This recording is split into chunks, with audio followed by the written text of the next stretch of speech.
오늘 우리가 함께 읽은 이 본문은 다윗과 그의 군대가 암몬이라는 나라를 격파했더라. 그리고 블레셋 사람들을 항복시켰더라. 그래서 특별한 전리품과 명성을 얻게 되었더라 하는 이런 내용을 담고 있습니다. 얼핏 보면 그 다윗의 어떤 업적과 명성을 찬양하는 지금까지의 그 다른 역대기 본문들과 그렇게 크게 다를 바가 없어 보여요. 그런데 오늘 이 본문은 사실은 이 본문이 담고 있는 내용보다 담고 있지 않은 내용이 메시지가 되는, 그러니까 하고 있는 얘기보다 안 하고 있는 얘기가 훨씬 메시지가 되는 그런 본문입니다. 오늘 우리가 주목해야 하는 부분은 1절이거든요. 1절 보시면 해가 바뀌어 왕들이 출전할 때가 되매 요압이 그 군대를 거느리고 나가서 암몬 자손의 땅을 격파하고 들어가 랍바를 에워싸고 다윗은 예루살렘에 그대로 있더니 요압이 랍바를 쳐서 함락시키매, 이렇게 얘기합니다. 그러니까 1절의 이 내용들 중에서도 특별히 우리가 주목해야 될 부분은 어디냐면 다윗은 예루살렘에 그대로 있더니예요. 그러니까 이 짧은 한마디에 정말 많은 것들이 숨겨져 있습니다. 그러니까 오늘 본문에 그 제목이 달려 있죠. 성경책 보시면 요즘에는 그 단락마다 위에 제목들이 달려 있습니다. 그 제목 옆에 보면 아마 사무엘하 12장이 언급되어 있을 거예요. 사무엘하 12장 몇 절 이렇게 나와 있을 건데, 이제 사무엘하 12장으로 가서 그 주변을 이렇게 들춰보면 정말 놀랍게도 우리가 잘 알고 있는 다윗과 밧세바 사건을 마주하게 됩니다. 그러니까 다윗이 자신의 부하 우리아의 아내 밧세바와 간음을 저질러서 그걸 덮으려고 자신의 부하 우리아를 죽이고 결국 밧세바와의 사이에서 자식을 낳고 결국 그 자식도 벌을 받아 죽고, 그러니까 이런 정신없고 지저분한 얘기가 쭉 펼쳐지는 게 지금 사무엘하 11장, 사무엘하 12장 여기거든요. 그런데 그 이야기가 이렇게 시작합니다. 사무엘하 11장 1절을 보시면 그 해가 돌아와 왕들이 출전할 때가 되매 다윗이 요압과 그에게 있는 그의 부하들과 온 이스라엘 군대를 보내니 그들이 암몬 자손을 멸하고 랍바를 에워쌌고 다윗은 예루살렘에 그대로 있더라, 이렇게 시작해요. 그러니까 이게 다윗과 밧세바 사건의 시작이에요. 그런데 잘 보시면 이게 어디서 많이 본 표현이잖아요. 오늘 본문의 1절 표현과 똑같은 표현인 거예요. 다윗은 예루살렘에 그대로 있더라, 이렇게. 그러니까 이 역대기를 기록한 역대기의 저자는 사무엘하 11장, 12장 즈음에 이 다윗과 밧세바 사건, 이 지저분한 이야기들을 기록하면서 단 한마디로 다윗은 예루살렘에 그대로 있더니로 딱 축약한 거예요. 정확히 얘기하면 밧세바와 관련된 다윗의 어떤 이 죄악의 이야기를 통편집한 거예요. 다 삭제했다고요. 이거 괜찮은 걸까요? 아무리 역사 기록이라는 게 역사가 마음이라지만 이 정도로 편집하는 게 괜찮은 걸까? 그리고 심지어 우리가 지금 읽고 있는 게 성경인데 우리는 이 역대기의 말씀들을 과연 얼마나 신뢰하고 읽을 수 있을 것인가? 여러 가지 질문들을 하게 하는 부분입니다. 그런데 이 우리들의 혼란은 여기서 끝나지 않아요. 사실 다윗이 저질렀던 죄악이 이 밧세바와의 간음 하나만이 아니었습니다. 다윗은 인구조사를 하거든요. 이스라엘 사람들 인구조사를 해서 전염병으로 이스라엘 사람 7만 명이 죽도록 만들었습니다. 그게 다윗의 자기 과시 때문이었든 아니면 하나님에 대한 불신 때문이었든 무슨 이유 때문이었든지 간에 이 다윗이 했던 인구조사는 하나님 앞에서 그만큼 큰 죄였어요.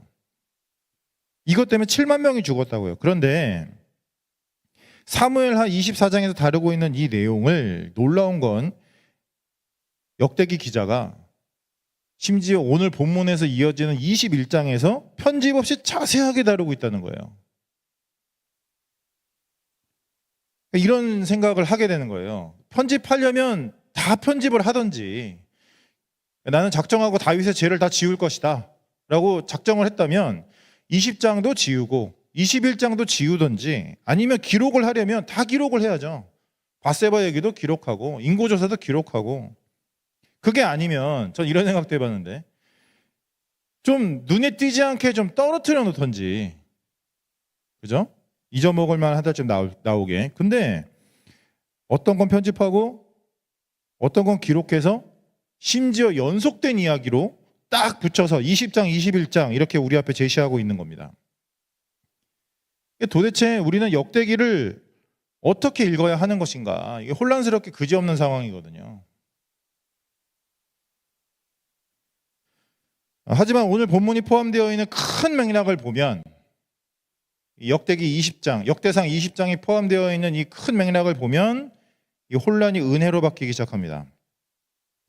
오늘 본문 이 역대상 20장과 21장은 위치상으로는 이게 연결되어 있지만 사실은 이 두 장이 포함되어 있는 맥락이 달라요. 오늘 본문인 20장은 역대상 11장부터 시작된 다윗의 업적에 대한 서사의 마지막 부분이에요. 그러니까 역대기의 기자는 다윗이 이제 어떻게 왕이 됐는지, 왕이 된 후에 어떻게 나라를 세우는지, 어떤 업적을 이루어왔는지 이런 얘기들을 이미 한창 11장부터 해왔고 이제는 20장에서 마무리를 짓는 중인 거예요. 그리고 21장부터는 새로운 이야기가 시작됩니다. 어떤 이야기냐면 성전에 대한 이야기예요. 다윗이 어떻게 성전의 터를 잡게 되었는지, 성전 건축 준비를 어떻게 했는지, 그래서 그게 어떻게 솔로몬에게 연결이 되는 건지, 이런 얘기들이 21장에서 시작이 되는 겁니다. 새롭게. 그리고 보면 어떤 죄악은 감춰지고 어떤 죄악은 기록된 게 맞아요. 그러니까 이거는 분명한 팩트거든요. 그런데 그게 어떤 한 개인, 어떤 저자의 분명하지 않은 의도에 의해서라거나 혹은 일관되지 않은 저자의 변덕 때문에 이건 써야지, 이건 쓰지 말아야지 이런 변덕 때문에 무분별하게 기록된 게 아니라는 거예요. 한 죄악은 별개의 맥락 안에서 감춰져야만 했고 또 다른 죄악은 다른 맥락 안에서 기록되어야만 했던 신학적이고 목회적인 이유가 있거든요. 이 다윗과 밧세바 사건은 역대기 20장에서 편집되어야 했던 거예요. 그러니까 지금 70년간의 바벨론 포로기를 정리하고 새로운 나라를 재건해야 하는 상황입니다. 이스라엘이 지금 그런 상황이라고요. 근데 그런 그들에게 다윗의 어떤 왕권, 다윗의 업적은 그들 자신의 근거이고 정체성이고 비전이었어요. 그래서 뭐 사무엘이라는 책이 아예 없었으면 몰라도 이미 거기서 그 내용들을 충분히 다루고 있는데 그 내용을 그 역대서의 그 어떤 그 상황에 기록을 해서 역대기의 목적과 의도를 흩어놓을 이유가 전혀 없는 거예요. 정확하게 다윗의 왕권이 무엇인지, 다윗의 업적이 무엇인지를 기록해야만 하는 상황인 겁니다. 이어서 인구조사 이야기를 한번 생각해 보자고요.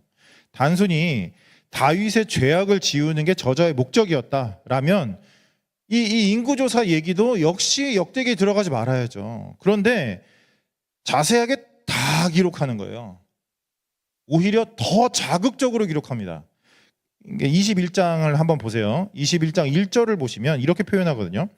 사탄이 일어나 이스라엘을 대적하고 다윗을 충동하여 이스라엘을 계수하게 하니라 이렇게 표현합니다. 이 사건을 동일하게 기록하고 있는 사무엘 하에는요 사탄 얘기는 없어요. 여기서만 그 얘기를 합니다. 그러니까 더 자극적으로 어떻게 보면 더 극단적으로 기록하는 거예요. 왜? 그게 오히려 성전의 터가 정해지는 은혜의 시작이 되기 때문입니다. 그러니까 오히려 성전이라는 결론이 그 모든 과정의 의미를 바꾸기 때문에 심지어 죄악마저도 사용하시고 심지어 악의 무리까지 사용하셔서 모든 것을 완성하시는 하나님의 방법과 능력을 드러내는 통로가 되니까 이 이야기 기록하는 거예요. 하나님께서 그 과정까지도 그 죄악까지도 사용하셨더라. 오히려 그걸 통하여 하나님이 성전을 지었더라.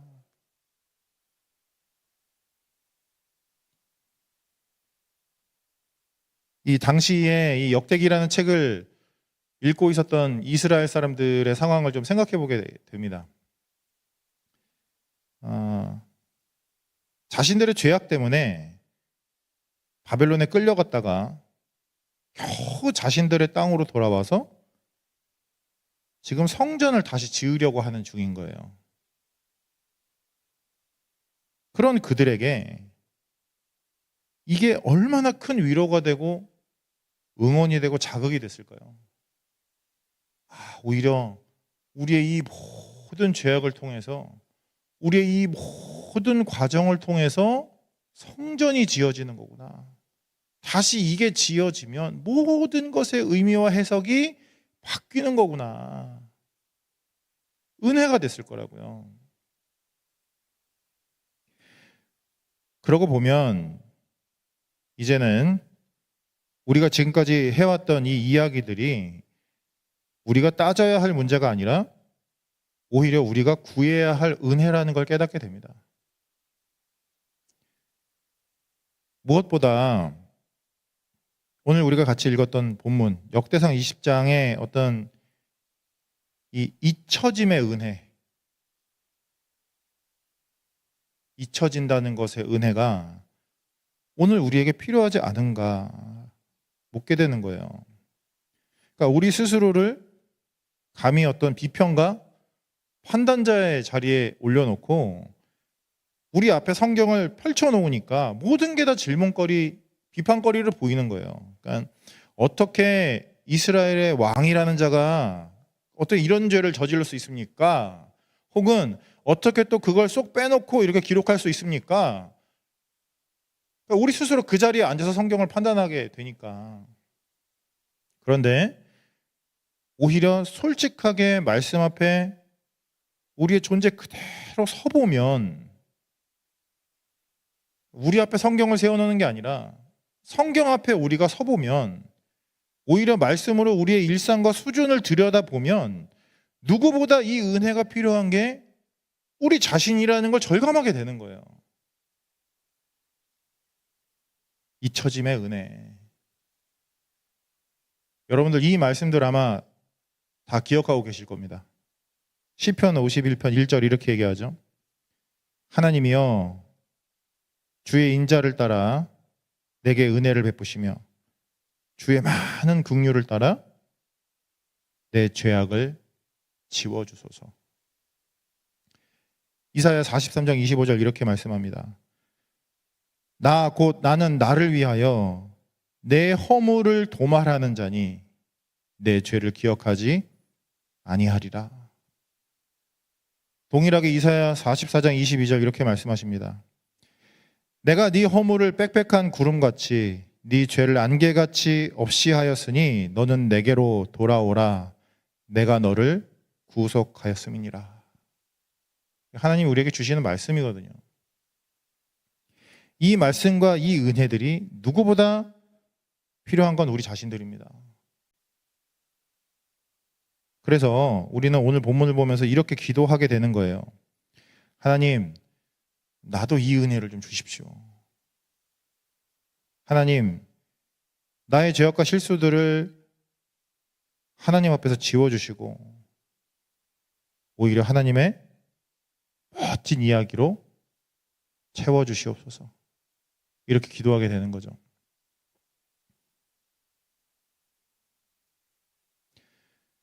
이제 여기에서 우리의 예수 그리스도에 대한 얘기를 안 할 수가 없습니다. 예수 그리스도가 우리의 성전이 이미 되시기 때문에 놀랍게도 우리의 이런 기도들이 이미 응답받았다는 사실을 우리는 알게 돼요. 이걸 주시옵소서의 수준이 아니라 이미 우리가 이걸 받았군요라는 걸 알게 된다고요. 우리는 우리가 저지른 어떤 죄악들 그리고 실수들 때문에 이 시간에도 하나님 앞에 엎드려서 괴로워하고 힘들어 할 수 있습니다. 그러니까 눈 감고 기도하기 시작하면 마음속에서 그게 올라오거든요.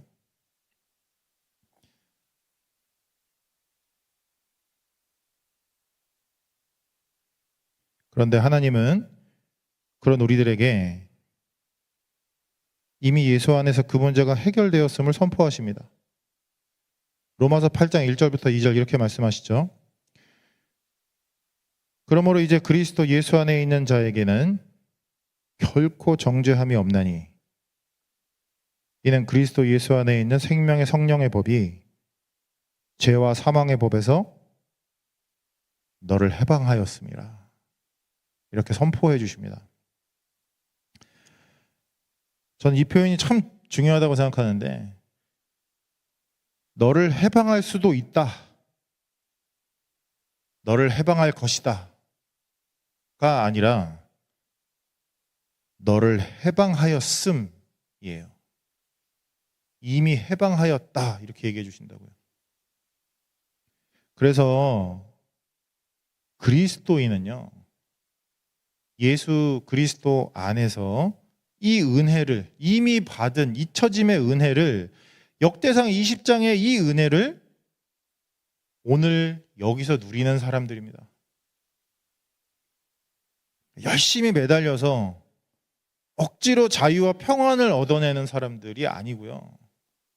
열심히 기도하고 열심히 매달려서 내가 그걸 한번 받아보겠습니다라고 정신승리하는 그런 사람들이 아니라, 예수 그리스도 안에서 이미 우리에게 주어진 구원의 은혜와 해방의 자유를 지금 여기에서 누려버리는 사람들, 그 사람들이 그리스도인입니다.